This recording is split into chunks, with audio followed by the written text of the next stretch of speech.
अपरा एकादशी व्रत कथा। जय श्री कृष्णा। राधे राधे। आप सभी का दिन शुभ और मंगलमय हो। आज ज्येष्ठ मास की कृष्ण पक्ष की एकादशी तिथि है और इस एकादशी को अपरा एकादशी के नाम से जाना जाता है। स्वयं भगवान श्री कृष्ण जी ने कहा है, यह अपार धन देने वाली एवं पुण्य को प्रदान करने वाली तथा समस्त पापों का नाश करने वाली एकादशी है। अपरा एकादशी, जिसे अचला एकादशी भी कहा जाता है, वर्ष की अत्यंत पुण्यदायी एकादशियों में से एक मानी जाती है। शास्त्रों में कहा गया है कि अपरा एकादशी का व्रत करने से राजस्व यज्ञ, अश्वमेध यज्ञ, तीर्थ स्नान, गौदान, स्वर्णदान, अन्नदान आदि महान पुण्यों के बराबर फल मिल जाता है। यह व्रत उन पापों का भी नाश कर देता है जिन्हें युगों की साधना से भी मिटा पाना कठिन हो।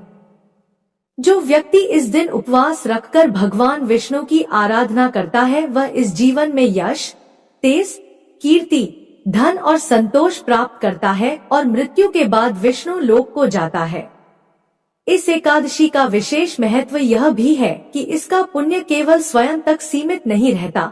जो इसे श्रद्धा से करता है वह अपने पूर्वजों को भी उन्नति दिला सकता है और भटकती आत्माओं को भी मुक्ति दिला सकता है। जैसे ही धर्म की बात आती है, गगन में घंटियां गूंजने लगती हैं और आकाश में दिव्य रथ की आहट सुनाई देती है। स्वर्णिम पहियों से सजा वह रथ, जिसके रथारूढ़ हैं स्वयं श्री कृष्ण। उनके नेत्रों में करुणा, मुख पर मुस्कान और हाथों में धर्म का दीप लिए वे पांडवों के समक्ष प्रकट होते हैं।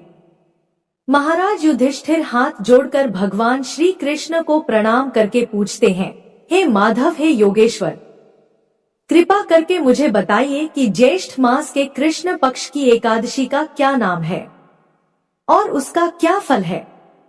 भगवान श्री कृष्ण मंद मुस्कान के साथ उत्तर देते हैं, हे राजन, इस एकादशी का नाम है अपरा और इसे अचला भी कहते हैं। यह व्रत सब पापों का नाश कर मोक्ष का द्वार खोलता है। अब सुनो इसकी पावन कथा। प्राचीन समय की बात है। महिध्वज नाम के एक महान राजा अपने स्वभाव के अनुरूप ही राज्य किया करते थे और सशक्त राजा के शासन में सारी प्रजा भी सुखपूर्वक रह रही थी। राजा महिध्वज का छोटा भाई वज्रध्वज क्रूर, अधर्मी और बड़ा अन्यायी था। वह अपने बड़े भाई से द्वेष और ईर्ष्या रखता था। उससे अपने बड़े भाई की प्रसिद्धि सही नहीं जा रही थी और इसी ईर्ष्या के चलते एक दिन उसने एक कुकर्म कर डाला। उसने अपने बड़े भाई महिध्वज की हत्या कर दी और इतना ही नहीं, उसके शव को जंगल में एक पीपल के पेड़ के नीचे गड्ढा करके दबा दिया। अकाल मृत्यु के कारण वह धर्मात्मा राजा अब प्रेत योनि में पड़ गया और उसी पीपल के पेड़ पर रहकर वह वहां उत्पात मचाने लगा। एक दिन महर्षि धौम्य उधर से गुजरे। उन्होंने पेड़ पर प्रेत देखा और अपने तपोबल से उसकी सारी कहानी जान ली और उसके उत्पात का कारण भी समझ लिया। इसके बाद ऋषि ने उस प्रेत को पीपल के पेड़ से उतारा और परलोक विद्या का उपदेश दिया। इसके अलावा ऋषि ने स्वयं ही राजा की प्रेत योनि से मुक्ति के लिए अपरा अर्थात अचला एकादशी का व्रत किया और उसे अक्ति से छुड़ाने के लिए अर्थात उसे प्रेत योनि से मुक्ति दिलाने के लिए व्रत के समस्त पुण्य फल को प्रेत बने राजा को अर्पित कर दिया। इस पुण्य के प्रभाव से राजा अब प्रेत योनि से मुक्त हो चुका था और अब वह ऋषि धौम्य को धन्यवाद देता हुआ दिव्य देह धारण करके पुष्पक विमान से स्वर्ग लोक को चला गया। भगवान श्री कृष्ण ने धर्मराज युधिष्ठिर से कहा, है राजन, यह मैंने लोकहित के लिए बहुत ही पावन कथा कही है। इसे पढ़ने और सुनने से मनुष्य समस्त पापों से मुक्त हो जाता है। भगवान श्री कृष्ण कहते हैं, जो फल कार्तिक पूर्णिमा पर त्रिपुष्कर में स्नान करने या गंगा तट पर पितरों का पिंडदान करने से मिलता है, वही फल अपरा एकादशी का व्रत करने से मिल जाता है। मकर के सूर्य में प्रयागराज के स्नान से, शिवरात्रि का व्रत करने से, सिंह राशि के बृहस्पति में गोमती नदी के स्नान से, कुंभ में केदारनाथ के दर्शन या बद्रीनाथ के दर्शन, सूर्य ग्रहण में कुरुक्षेत्र के स्नान से, स्वर्ण दान करने से या फिर अर्ध प्रसूता गोदान से जो फल मिलता है, वही फल अपरा एकादशी व्रत के पुण्य प्रभाव से मिल जाता है। भगवान श्री कृष्ण के अनुसार अपरा एकादशी का व्रत पाप रूपी वृक्ष को काटने के लिए कुल्हाड़ी के समान है और इस एकादशी का व्रत और भगवान का पूजन करने से मनुष्य सब पापों से छूटकर अंत में बैकुंठ धाम को चला जाता है। भगवान श्री कृष्ण ने इस कथा को समाप्त करते हुए अपरा एकादशी के महात्म्य का वर्णन प्रारंभ किया। भगवान श्री कृष्ण ने कहा, ज्येष्ठ मास के कृष्ण पक्ष में आने वाली इस अपरा एकादशी का पालन करने वाला व्यक्ति ऐसे जघन्य पापों से मुक्ति प्राप्त करता है जो अत्यंत गंभीर होते हैं, जैसे कि भ्रूण हत्या, ब्रह्मा हत्या, अनैतिक संग, झूठ बोलना, झूठी गवाही देना, संपत्ति की इच्छा से वेदों का अध्ययन और अध्यापन करना, अपनी मर्जी से मनगढ़ंत ग्रंथ लिखना यानी झूठा शास्त्र बनाना, ज्योतिष द्वारा किसी को भरमाना, झूठा वैद्य बनकर लोगों को ठगना आदि भयंकर पाप भी अपरा एकादशी के व्रत से नष्ट हो जाते हैं। युद्ध क्षेत्र से भागे हुए क्षत्रिय को नरक की प्राप्ति होती है, किंतु अपरा एकादशी का व्रत करने से उसे भी स्वर्ग की प्राप्ति हो जाती है। गुरु से विद्या अर्जित करने के बाद जो शिष्य अपने ही गुरु की निंदा करते हैं तो वे अवश्य ही नरक में जाते हैं।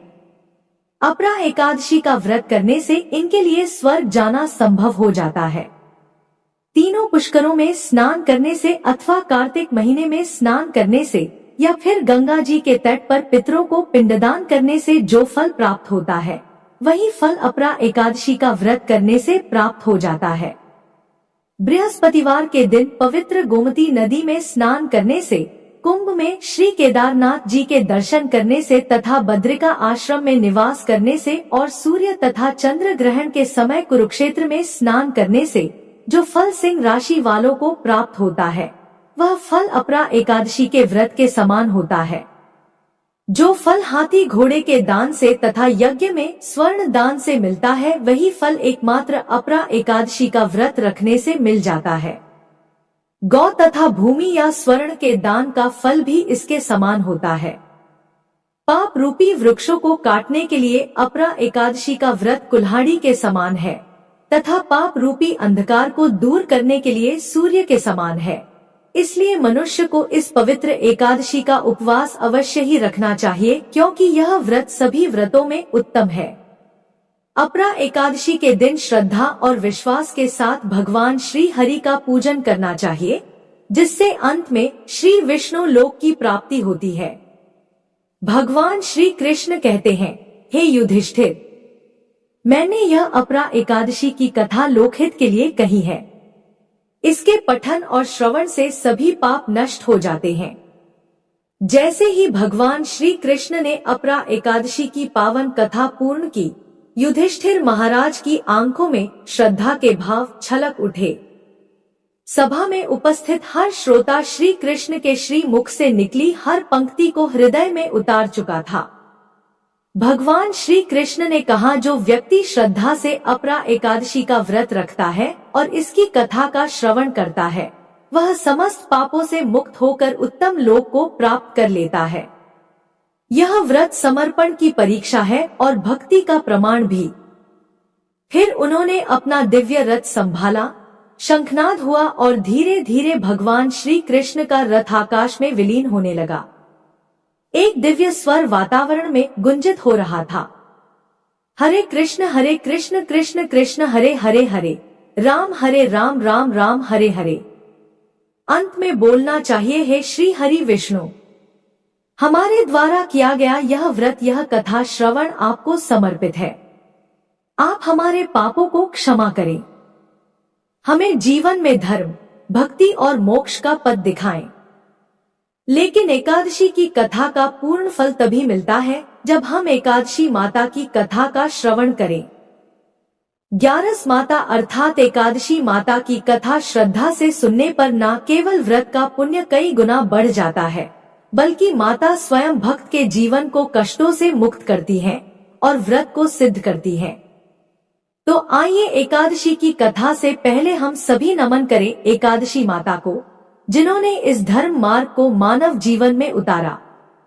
अब आइए श्रवण करते हैं एकादशी माता की कथा।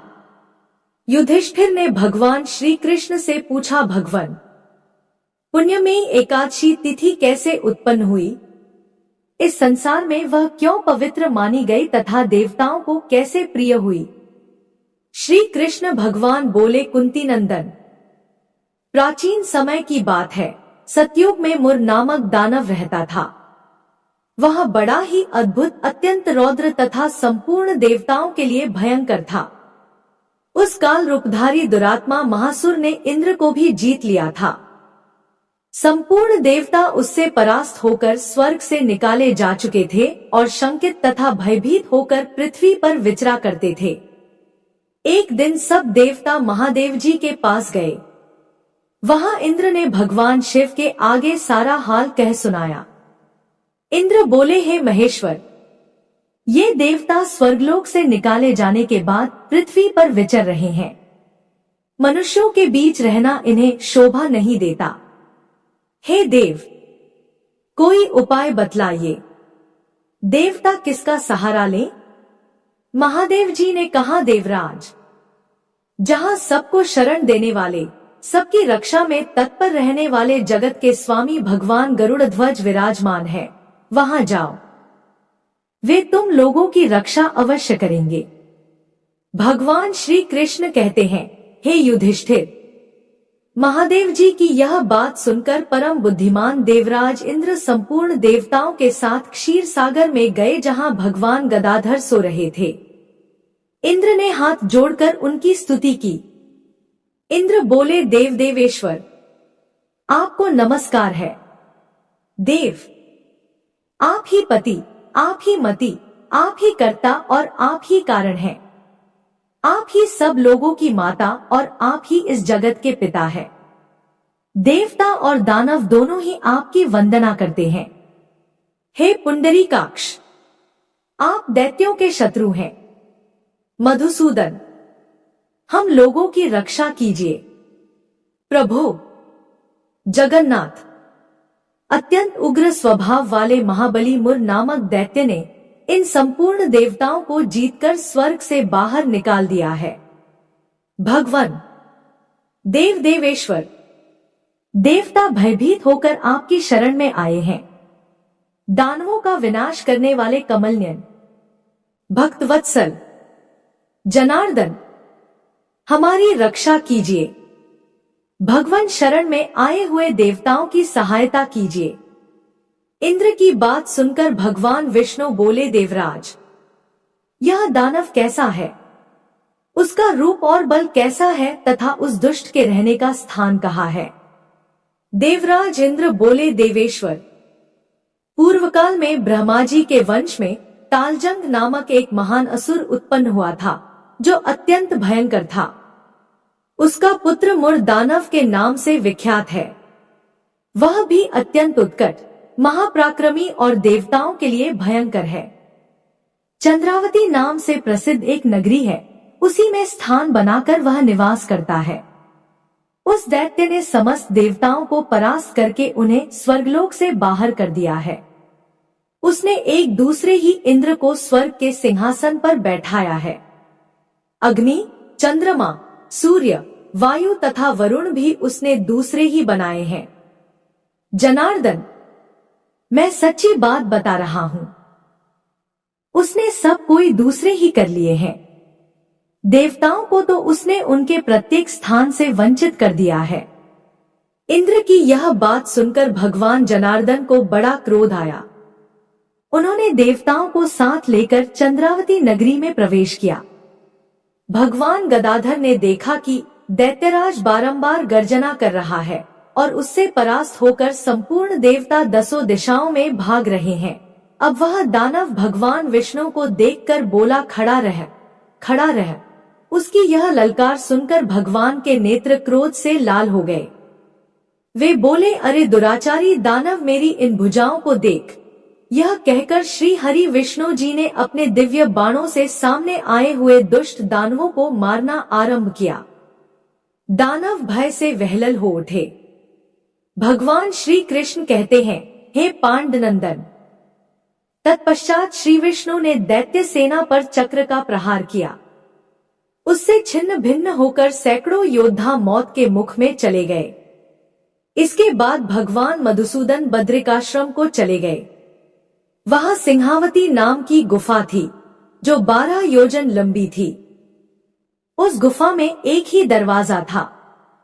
भगवान विष्णु उसी में सो गए। वह दानव मुर भगवान को मार डालने के उद्देश्य से उनके पीछे पीछे तो लगा ही था, अतः उसने भी उसी गुफा में प्रवेश किया।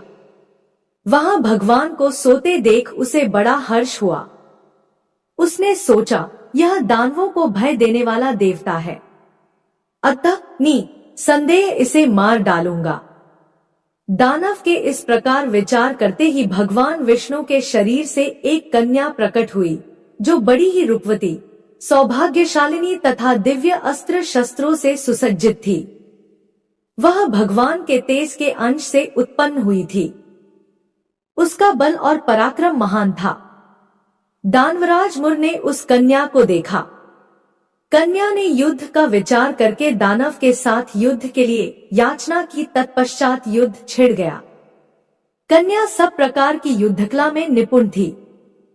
वह मुर नामक महान असुर उसके हुंकार मात्र से राख का ढेर हो गया। दानव के मारे जाने पर भगवान जाग उठे। उन्होंने दानव को धरती पर इस प्रकार निष्प्राण पड़ा देखकर कन्या से पूछा, मेरा यह शत्रु अत्यंत उग्र और भयंकर था, किसने इसका वध किया है? कन्या बोली, हे प्रभु, आपके ही प्रसाद से मैंने इस महादैत्य का वध किया है। श्री हरि भगवान ने कहा, कल्याणी, तुम्हारे इस कर्म से तीनों लोकों के मुनि और देवता आनंदित हुए हैं। अतः तुम्हारे मन में जैसी इच्छा हो उसके अनुसार मुझसे कोई वर मांग लो।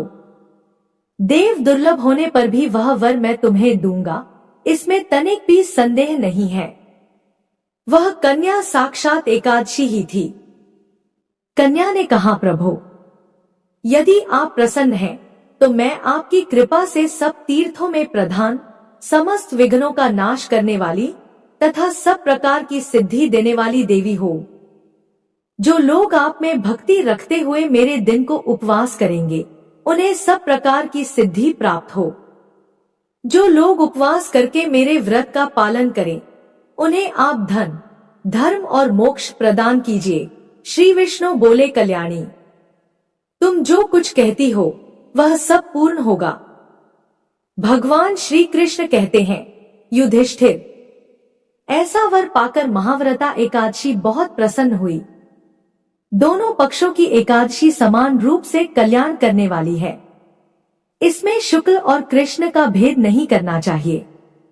यदि उद्यकाल में थोड़ी सी एकादशी, मध्य में पूरी द्वादशी और अंत में किंचित त्रयोदशी हो तो वह त्रिस्पृशा एकादशी कहलाती है। वह भगवान को बहुत ही प्रिय है। यदि एक त्रिस्पृशा एकादशी को उपवास कर लिया जाए तो 1000 एकादशी व्रतों का फल प्राप्त होता है तथा इसी प्रकार द्वादशी में पारण करने पर 1000 गुना फल माना गया है। अष्टमी, एकादशी, षष्ठी, तृतीय और चतुर्दशी ये यदि पूर्व तिथि से विद्ध हो तो उनमें व्रत नहीं करना चाहिए।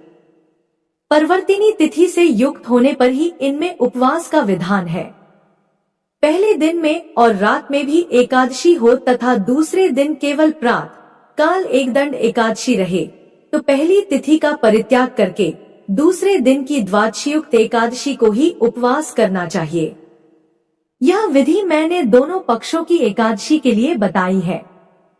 जो मनुष्य एकादशी को उपवास करता है वह वैकुंठ धाम में जाता है, जहाँ साक्षात भगवान गरुड़ ध्वज विराजमान रहते हैं। जो मानव हर समय एकादशी के महात्म्य का पाठ करता है उसे 1000 गोदान के पुण्य का फल प्राप्त होता है। जो दिन या रात में भक्ति पूर्वक इस महात्म्य का श्रवण करते हैं वे निसंदेह ब्रह्महत्या आदि पापों से मुक्त हो जाते हैं। एकादशी के समान पापनाशक व्रत दूसरा कोई नहीं है। बोलिए लक्ष्मी नारायण भगवान की जय। अब आइए श्रवण करते हैं एकादशी माता की कथा, जिसे सुनने के बाद ही एकादशी का व्रत पूर्ण माना जाता है। एक बार की बात है, एक राज्य में एक राजा रहा करता था। राजा बहुत ही बुद्धिमान और बलशाली था। वह सदैव अपनी प्रजा का बहुत ही अच्छे से ध्यान रखता था। प्रजा भी अपने राजा को बहुत पसंद करती थी। राजा के 2 बेटियां थी। राजा अपनी दोनों बेटियों से बहुत ही प्रेम किया करता था। राजा की दोनों बेटियां बहुत ही सुंदर थी, लेकिन राजा की छोटी बेटी देखने में बहुत ही सुंदर और धार्मिक प्रवृत्ति की थी। वह 12 मास 11 माता की पूजा और व्रत किया करती थी। सभी लोग राजा की छोटी बेटी से बहुत ही प्रेम करते थे और खूब प्रशंसा किया करते थे। वह बोलने में बहुत ही अच्छी थी। राजा भी अपनी छोटी बेटी को बड़ी बेटी से कुछ ज्यादा ही प्रेम करता था, जिस कारण राजा की बड़ी बेटी को अपनी छोटी बहन से नफरत होने लगी। समय के साथ राजा की दोनों बेटियां बड़ी हो गई। तब एक पड़ोस के राज्य में रहने वाला राजकुमार राजा की बड़ी बेटी के लिए रिश्ता लेकर आया। जैसे ही उस राजकुमार की नजर राजा की छोटी बेटी पर पड़ी तो वह राजकुमार छोटी बेटी पर मोहित हो गया और उसी से विवाह करने की सोचने लगा। उस राजकुमार ने राजा की बड़ी बेटी के साथ विवाह करने से मना कर दिया और राजा से कहा कि आप बुरा ना मानो तो मैं आपकी छोटी बेटी से विवाह करना चाहता हूँ। जब यह बात राजा की बड़ी बेटी को पता चली तो वह अपनी छोटी बहन से और भी ज्यादा नफरत करने लगी। राजा की बड़ी बेटी ने अपनी छोटी बहन को अपना सबसे बड़ा दुश्मन मान लेती है और अपनी छोटी बहन से बदला लेने का निर्णय लेती है, जिसके चलते उसने सोचा कि छोटी बहन को जान से मार देती हूँ। एक दिन राजा की बड़ी बेटी ने लड्डू में जहर मिलाकर अपनी छोटी बहन को दे दिया। छोटी बहन ने वो लड्डू खा लिया, लेकिन लड्डू खाने के बाद भी छोटी बहन को कुछ भी नहीं हुआ। बड़ी बहन यह देखकर बहुत ही आश्चर्यचकित हुई, लेकिन बड़ी बहन ने हार नहीं मानी। एक दिन जब छोटी बहन अपने कमरे में सो रही थी तब उसने मटके में सांप रखकर उसके कमरे में छोड़ दिया, लेकिन सांप भी छोटी बहन को कुछ नहीं कर पाया।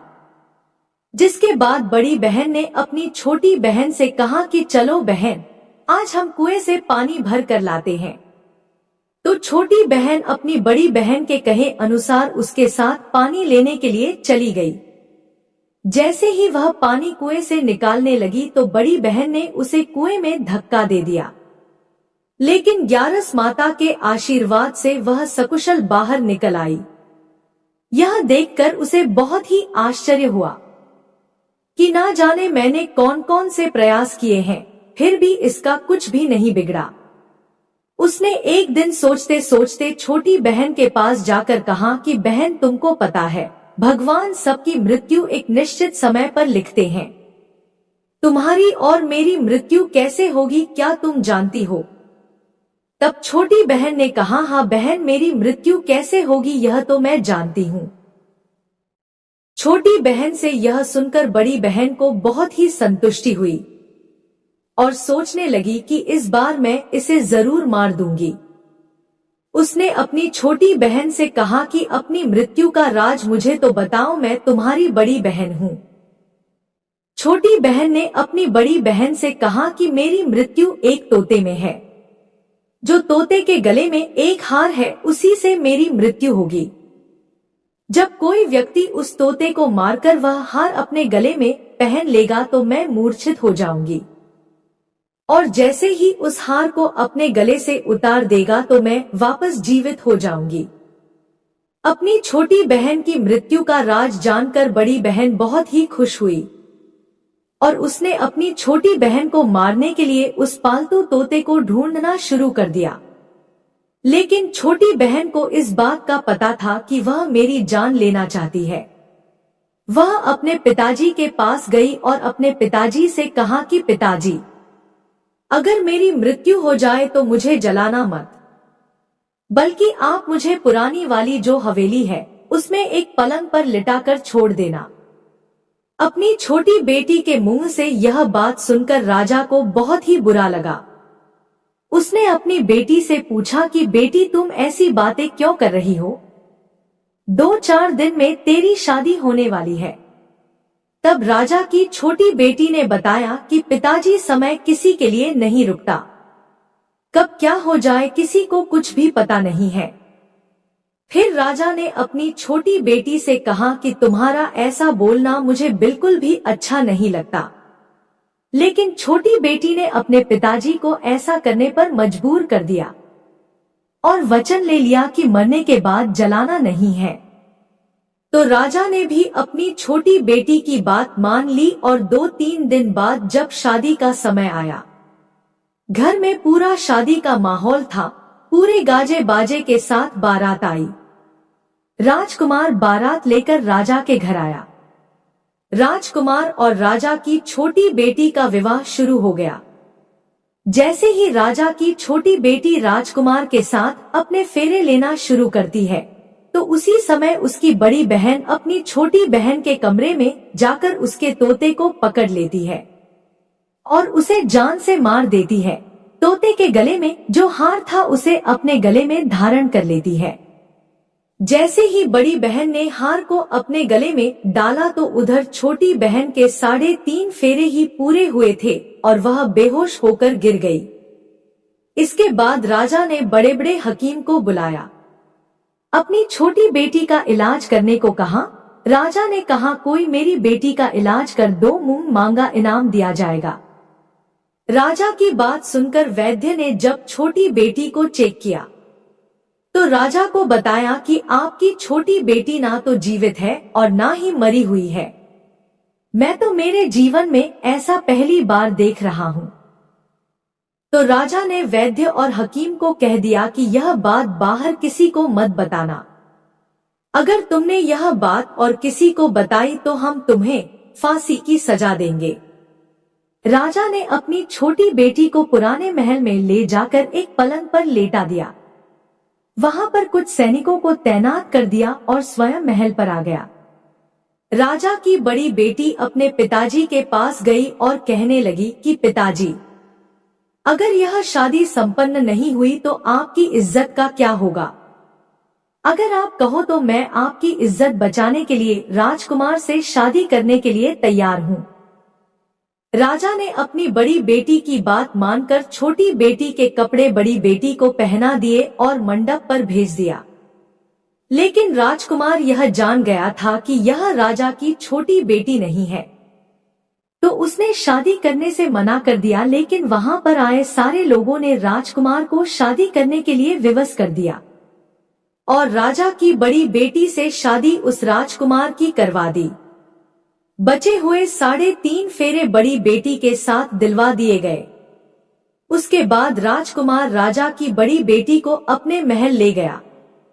राजकुमार राजा की बड़ी बेटी से ना तो बात करता था और ना ही उसे पसंद करता था और ना ही उसके कमरे में जाता था। राजकुमार ने यह फैसला ले लिया कि मैं राजा की छोटी बेटी को ढूंढ कर ही रहूंगा। वह रात दिन उसे ढूंढता हुआ इधर उधर घूमने लगा। एक दिन राजकुमार अपने घोड़े पर सवार होकर राजा के पुराने महल के पास पहुंच गया, जहां पर उसने कुछ सैनिकों को देखा। महल के पास पहुंचकर राजकुमार ने जब महल को ध्यान से देखा तो वह समझ गया कि यह मेरे ससुर का पुराना महल है। तब राजकुमार ने सैनिकों से पूछा कि तुम लोग यहाँ पर क्या कर रहे हो और इस महल के अंदर उस पलंग पर कौन लेटा है? तो सैनिकों ने बताया कि यहाँ पर राजा की छोटी बेटी लेटी है। यह सुनकर राजकुमार बहुत ही खुश हुआ और तुरंत उससे मिलने के लिए अंदर चला गया। लेकिन अंदर जाकर देखा तो वो तो बिल्कुल बेहोश थी। राजकुमार उसकी सेवा करने लगा। जैसे ही रात हुई राजा की छोटी बेटी उठकर बैठ गई। राजकुमार यह देखकर बहुत ही खुश हुआ और उससे पूछने लगा कि तुम यहाँ पर क्या कर रही हो? ऐसे बीच फेरों से गायब होकर यहाँ पर क्यों चली आई? तुम मेरे साथ चलो। राजा की छोटी बेटी ने राजकुमार को सारी बात बता दी। बताया कि मेरी जान एक तोते में बसी थी और यह बात मैंने अपनी बड़ी बहन को बता दी थी। मुझे पता है कि उसी ने मुझे मारने का प्रयास किया है। उसके पास एक हार है जिसको वह सुबह पहन लेती है और रात को उतार कर रख देती है। जब तक वह हार को पहने रखती है तब तक मैं मूर्छित रहती हूँ, और जैसे ही वह हार को उतार देती है तो मैं जीवित हो जाती हूँ। और जब तक मेरी बड़ी बहन के पास वह हार है तब तक मैं ऐसे ही जीवित और मूर्छित होती रहूंगी। अगर मेरी बड़ी बहन के पास जो हार है वह मेरे हाथ आ जाए तो मैं हमेशा के लिए जीवित हो जाऊंगी। राजकुमार यह बात सुनकर राजा की छोटी बेटी के पास रहने का निर्णय ले लिया और बचे हुए फेरे लेकर अपने विवाह को भी पूरा कर लिया और वहीं पर रहने लगा। ऐसे करते करते काफी समय बीत गया। राजा की छोटी बेटी गर्भवती हो गई। एक दिन राजकुमार को किसी काम से बाहर जाना पड़ा तो पीछे से राजा की छोटी बेटी के पेट में बहुत जोरों से दर्द होने लगा। उसने उस समय ग्यारस माता का आह्वान किया, जिसके बाद ग्यारस माता वहां पर प्रकट हुई और उन्होंने उसके दर्द को दूर किया। एक सुंदर पुत्र को उसने जन्म दिया। जब आधी रात को राजकुमार बाहर से आया तो उसने ग्यारस माता को देखा तो वह बहुत ही आश्चर्यचकित हुआ। उसने तुरंत माता को प्रणाम किया। ग्यारस माता ने राजकुमार से कहा कि जब तुम्हारा बेटा 5 वर्ष का हो जाए तो तुम अपनी पत्नी का हार लाकर इसके गले में डाल देना, जिससे यह हमेशा के लिए जीवित हो जाएगी। समय के चलते राजकुमार का बेटा 5 साल का हो गया। एक दिन राजकुमार को फिर किसी काम से बाहर जाना पड़ा। उसने अपने बेटे से कहा, तुम अपनी माता का ध्यान रखना और मैं शाम तक लौट आऊंगा। जैसे ही राजकुमार वहां से बाहर निकला तो बड़ी बहन के सैनिकों ने उसे देख लिया और बड़ी बहन को जाकर सारी बात बता दी, जिसके बाद बड़ी बहन अपनी छोटी बहन के पुत्र को वहां से उठवा लिया और उसे मरवा दिया। उसके 2 टुकड़े करवाए। पहले टुकड़े को चक्की के पास छुपा दिया और दूसरा टुकड़ा अपने पलंग के नीचे रख लिया। यह देखकर ग्यारस माता ने भिखारी का रूप धारण किया और उसके घर आ गई। भिक्षा मांगने लगी तो बड़ी बहन ने अपने नौकरों से कहा कि जाओ भिखारी को भिक्षा दे दो। लेकिन जैसे ही नौकर ग्यारस माता को भिक्षा देने के लिए जाता है तो माता उन्हें मना कर देती है और कहती है कि मैं तुम्हारी रानी से ही भिक्षा लूंगी। नौकरों ने अंदर जाकर कहा कि रानी वह हमसे भिक्षा नहीं ले रही है, बोल रही है कि मैं रानी से भिक्षा लूंगी। जब बड़ी बहन स्वयं भिक्षा देने के लिए भिखारिन बनी ग्यारस माता के पास आती है, उससे पहले ही माता एक बिल्ली का रूप बनाकर उसके कमरे में चली जाती है। वहां पर जो छोटी बेटी के पुत्र का एक टुकड़ा था वह उठा लेती है और दूसरा चक्की के पास से उठाकर जीवित कर देती है और वहां से लेकर चली जाती है और राजकुमार को सारी बात बताकर उन्हें उसका बेटा सौंप देती है। राजकुमार अपने बेटे को लेकर उस बड़ी बहन के पास जाता है और उसे कहता है कि इस बच्चे का अच्छे से ध्यान रखना है। अगर तुम इस बच्चे का अच्छे से ध्यान रखोगी तो ही मैं तुमसे बात करूंगा, वरना मैं यहाँ से चला जाऊंगा। एक दिन राजकुमार ने अपने बच्चे से कहा कि तुम ऐसा करो, तुम्हारी माँ के गले का वो हार मांग लो, तुम्हारी जिद की वजह से वह तुम्हें दे देगी। अपने पिताजी के कहे अनुसार लड़का अपनी बड़ी माँ के पास जाकर कहता है कि माँ, मुझे तुम्हारे गले का हार चाहिए। यह सुनकर उसकी माँ को पहले तो बहुत गुस्सा आता है, पर उसको याद आता है कि राजकुमार ने कहा है कि अगर मैं इस बच्चे का अच्छे से ध्यान रखूंगी तो ही वह मुझसे बात करेंगे। वह सोचती है कि छोटी बहन अब तक तो मर गई होगी, उसे जला भी दिया होगा, अब कौन सी जिंदा होने वाली है। यही सोचकर वह हार को निकालकर उस बच्चे को दे देती है। वह बच्चा उस हार को ले जाकर अपने पिताजी को दे देता है तो राजकुमार अपने बेटे और उस हार को लेकर वहां से चला जाता है और जाते हुए कहकर जाता है कि तुम हमारे लिए खाना बनाकर तैयार रखना, मैं शाम को आकर तुम्हारे साथ ही खाना खाऊंगा। यह कहकर अपने बेटे को लेकर वहां से सीधा राजा के पास जाता है और राजा को सारी बात बता देता है। राजा अपनी बड़ी बेटी की यह करतूत सुनकर बहुत ही क्रोधित होते हैं और अपनी परवरिश को दोष देने लगते हैं। राजा राजकुमार को अपनी छोटी बेटी के साथ रहने का आदेश देते हैं। राजकुमार वह हार लेकर छोटी रानी के पास जाता है और उसके गले में वह हार डाल देता है, जिससे वह जीवित हो जाती है। दोनों बहुत ही खुश होते हैं। राजकुमार अपने बेटे और अपनी पत्नी को लेकर अपने राज्य में चला जाता है। इस तरह एकादशी व्रत के प्रभाव से राजा की छोटी बेटी को अपने जीवन में आई तमाम मुसीबतों से छुटकारा मिलता है। एक बार प्रेम से बोलिए एकादशी माता की जय।